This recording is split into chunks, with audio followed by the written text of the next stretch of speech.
My name is Stefan Elbe, and on behalf of Melanie Newport and myself, I would like to extend a very warm welcome to all of you to our third annual Global Health Conference.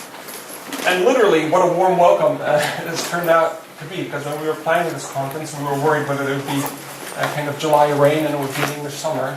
To be able to welcome you to glorious sunshine in the Sussex Downs is fantastic, and we're very grateful that you have resisted the temptations of that sunshine to be here with us today. So thank you very much, and a very warm welcome. Many of you will be aware that this conference is a co-organized event. It's co-organized by the University of Sussex's Centre for Global Health Policy, by the joint Brighton and Sussex Medical School, and also by the Global Health Working Group of the British International Studies Association. We're also very pleased that this year we got additional support from the Wellcome Trust, from the European Research Council, and from the University of Sussex research teams, which allowed us to run the event on a not-for-profit basis and to cover our costs. So on behalf of all of the co-sponsors and co-organizers, also a very warm welcome. What I would like to do just briefly at the beginning of the day is say a few words about the theme of the conference, then just sketch out the day ahead for you, and then I'll conclude with a couple brief housekeeping announcements. So the theme that we set for this year's annual conference is pharmaceuticals and global health. And so the question, of course, is, well, why pharmaceuticals? And I think, in one sense, it's quite an obvious answer. Pharmaceuticals are absolutely central to global health policy. There are huge issues around pharmaceuticals, about access to pharmaceuticals, about how we will develop new pharmaceuticals, new medicines in the years ahead.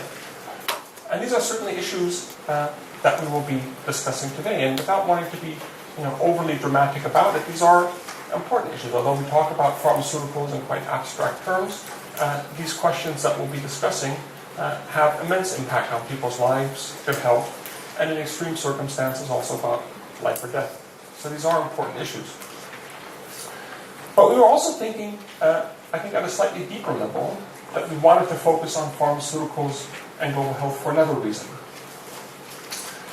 And that is, I think, to be a little bit provocative at the beginning of the day, is if you think back about actually the evolution of the global health movement, if you think about the quite dramatic decade that we've seen in global health, we could say that really the question of pharmaceuticals is not just a question for the global health movement.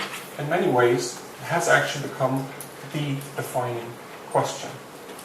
What I mean by this is if you go back to the late 1990s and you think back about that kind of courageous civil society activism to get antiretroviral therapies available to more people living with HIV/AIDS who did not have access to them, this really started quite a strong new model that focused very much around pharmaceutical access in terms of global health.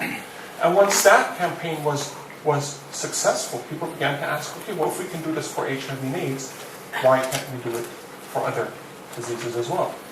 So if we look back over the past decade, we see new institutions emerging, new forms of collaboration, unprecedented levels of aid, all revolving really around pharmaceuticals, developing new pharmaceuticals, and increasing pharmaceutical access. And of course, there's something very powerful about pharmaceuticals. The fact that they're there, they begin to engender more aid, they bring in philanthropy because it seems to all of a sudden be a very tangible and quite easy solution that can be given to these problems. So I think when we're thinking about pharmaceuticals and global health today, we're also thinking in the back of our mind about the wider global health model that has evolved over the past decade.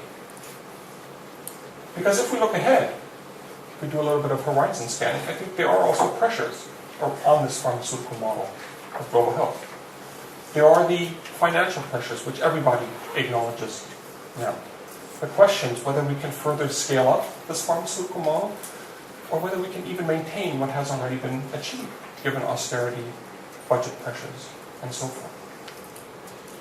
There are also some quite significant changes in the nature of the industry that are occurring that raise questions about the future of pharmaceutical innovation. I think one of the interesting things here is that the question of pharmaceuticals and global health is not just kind of how do we get the pharmaceuticals that are being developed out there, but actually the rise of global health has also contributed to a change in the nature of the pharmaceutical industry itself.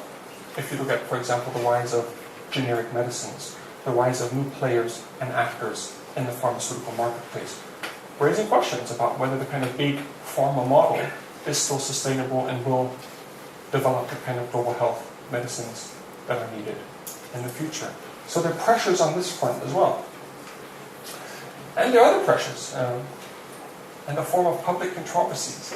Right? There's something about pharmaceuticals. They live in a way in the public imagination. They attract attention. One of the things that struck us as we were preparing for this conference is that really there's not a day or a week that goes by where there's not some big news story about a pharmaceutical, a new drug development, somebody or some group that is denied access to a key medicine, a scandal involving a pharmaceutical company. These stories are in the media all the time, and I think they're also beginning to take kind of cumulative toll, raising questions about this pharmaceutical model of global health. So that, I think, is, in a nutshell, why we wanted to focus on pharmaceuticals and global health. Yes, we want to deal with all the important issues of the day, especially the policy challenges looking forward, but we also want to keep at the back of our mind kind of a moment and a day to reflect on the wider pharmaceutical model of global health, to what extent it is sustainable as we move forward, does it need to be tweaked, does it need to be adjusted, what are its limits, what are its contributions. So it's in this double sense that we set the theme for pharmaceuticals and global health. This is also then the way in which we actually try to structure the day for you ahead. So we'll begin this morning with a keynote presentation, which is going to start us off with the same issue that started off this model of global health, which is HIV/AIDS. So it's both kind of looking back to those very pivotal years at the end of the 1990s, but also really bringing us right up to speed in the sense that many of you will be familiar that the World Health Organization has just issued new guidelines around HIV/AIDS treatment, which will see many people being put on antiretroviral therapies much earlier. So it's really, I think, an excellent topic to start us off with and to get a lot of these issues out on the table.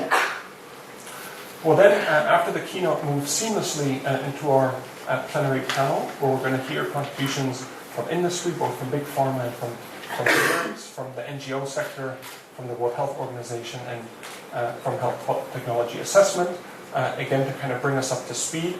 We've built in plenty of time for audience questions as well, so if you do hear things that you disagree with, that you want to challenge, get ready to stick your hand up after that panel. We then have a nice hour for lunch. Those of you who know me know that lunch has a kind of holy or almost sanctimonious kind of quality for me. We'll work very hard to get you out to lunch on time to give you the full hour for lunch, which will be in the same area where you had tea and coffee. And then in the afternoon, we have 2 cycles of panels, which many of you will be familiar with because you've already signed up for them, where you can choose those areas around pharmaceuticals and global health that you want to specialize in. At the end of the day, we'll come back together here for some closing remarks, and then you're all very warmly welcome to our wine reception at the end of the day, where we can watch the gradual sunset over Sussex Downs. Some final housekeeping announcements before I hand over to Alvaro. First is fire safety. There are no fire drills scheduled for today, so if it goes, we go. The exits are, there's one exit immediately here. There's another fire exit, the main doors that most of you will have come up through by the stairs. And then also all the way at the far end of the corridor, there's an additional set. Please remember that the nearest fire exit may be behind you.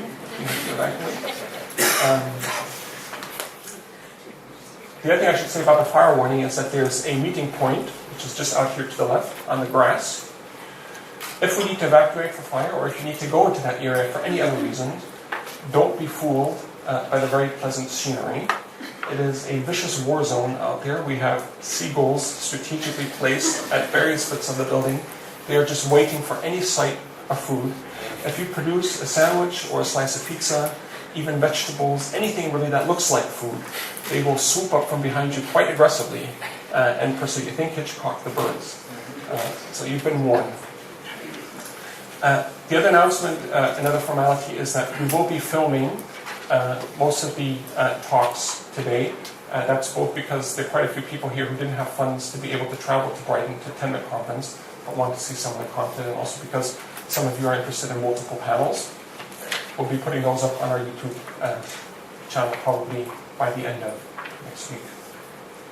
Last announcement is that for the Twitterati amongst you, you're welcome to Twitter. Our hashtag is FarmGlowHealth. You can also find it posted on the bulletin board, so please feel free to Twitter away if you so desire.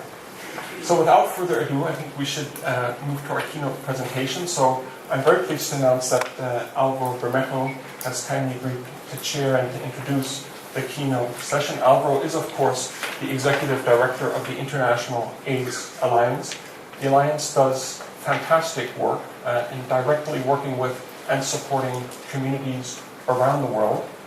The Secretariat of the Alliance is based here in Brighton, so he's one of the leaders of the kind of global health community here in Brighton, so it's really fantastic. Alvaro is also, of course, a member of the Global Fund, of the board of the Global Fund. So Alvaro, thank you very much for taking time to be here today, and over to you.